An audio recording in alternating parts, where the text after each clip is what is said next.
ಮಲೆನಾಡಿನ ಹೆಬ್ಬಾಗಿಲು, ಸಾಂಸ್ಕೃತಿಕ ಶ್ರೀಮಂತಿಕೆಯ ನಾಡು ಸಾಗರ. ಸಾಗರ ಅಂದ್ರೆ ಕೇವಲ ಜೋಗ ಜಲಪಾತ ಅಷ್ಟೇ ಅಲ್ಲ.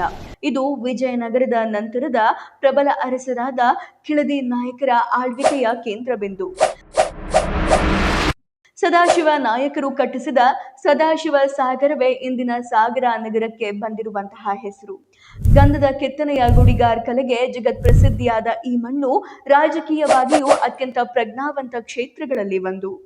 ಸಾಗರದ ರಾಜಕೀಯ ಇತಿಹಾಸದ ಬಗ್ಗೆ ಮಾತನಾಡುವಾಗ ಕಾಗೋಡು ಸತ್ಯಾಗ್ರಹವನ್ನ ಮರೆಯೋಕೆ ಸಾಧ್ಯನೇ ಇಲ್ಲ.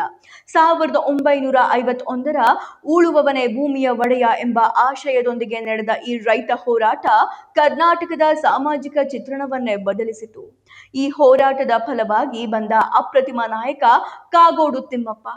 ಸುಮಾರು 5 ದಶಕಗಳ ಕಾಲ ಸಾಗರದ ರಾಜಕಾರಣವನ್ನ ಮುನ್ನಡೆಸಿದ ಅವರು ಕ್ಷೇತ್ರದ ಹಿರಿಯಣ್ಣನಾಗಿ ಗುರುತಿಸಿಕೊಂಡವರು. ಸಾಗರವು ರಾಜಕೀಯವಾಗಿ ಸಮಾಜವಾದಿ ಚಿಂತನೆ ಮತ್ತು ಪ್ರಗತಿಪರ ಹೋರಾಟಗಳ ತವರೂರು. ಸಾಗರದ ರಾಜಕೀಯ ಎಂದಿಗೂ ಏಕಮುಖವಾಗಿಲ್ಲ. ಇಲ್ಲಿ ದಶಕಗಳಿಂದ ಕಾಗೋಡು ತಿಮ್ಮಪ್ಪ, ಹರತಾಳು ಹಾಲಪ್ಪ ಮತ್ತು ಬೇಲೂರು ಗೋಪಾಲಕೃಷ್ಣ ಅವರ ನಡುವೆ ತ್ರಿಕೋನ ಸ್ಪರ್ಧೆ ನಡೆಯುತ್ತಾ ಬಂದಿದೆ. 2023ರ ವಿಧಾನಸಭಾ ಚುನಾವಣೆಯಲ್ಲಿ ಈ ಕ್ಷೇತ್ರ ಮತ್ತೊಮ್ಮೆ ಹೈ ವೋಲ್ಟೇಜ್ ಕಣವಾಗಿ ಮಾರ್ಪಟ್ಟಿತ್ತು.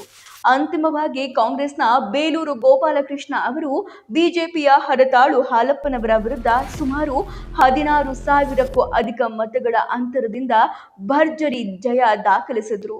ಅಂದಹಾಗೆ ಬೇಲೂರು ಗೋಪಾಲಕೃಷ್ಣ ಅವರು ಕಾಗೋಡು ತಿಮ್ಮಪ್ಪನವರ ಸೋದರಳಿಯ ಅನ್ನೋದು ಇಲ್ಲಿ ವಿಶೇಷ. 2024ರ ಅಂಕಿ ಅಂಶಗಳ ಪ್ರಕಾರ ಸಾಗರ ಕ್ಷೇತ್ರದಲ್ಲಿ ಅಂದಾಜು 2,05,260ಕ್ಕೂ ಹೆಚ್ಚು ಮತದಾರರಿದ್ದಾರೆ. ಇಲ್ಲಿ ಪುರುಷ ಮತದಾರರಿಗಿಂತ ಮಹಿಳಾ ಮತದಾರರೇ ನಿರ್ಣಾಯಕ ಪಾತ್ರವನ್ನ ವಹಿಸ್ತಾರೆ. ಮಲೆನಾಡಿನ ಜೀವನಾಡಿ, ಅಡಿಕೆ ಬೆಳೆಗಾರರ ಸಮಸ್ಯೆಗಳು, ಪರಿಸರ ಸೂಕ್ಷ್ಮ ಪ್ರದೇಶ ನಿಯಮಗಳು ಇಲ್ಲಿನ ಚುನಾವಣೆಯನ್ನ ನಿರ್ಧರಿಸುವ ಪ್ರಮುಖ ಅಂಶಗಳು.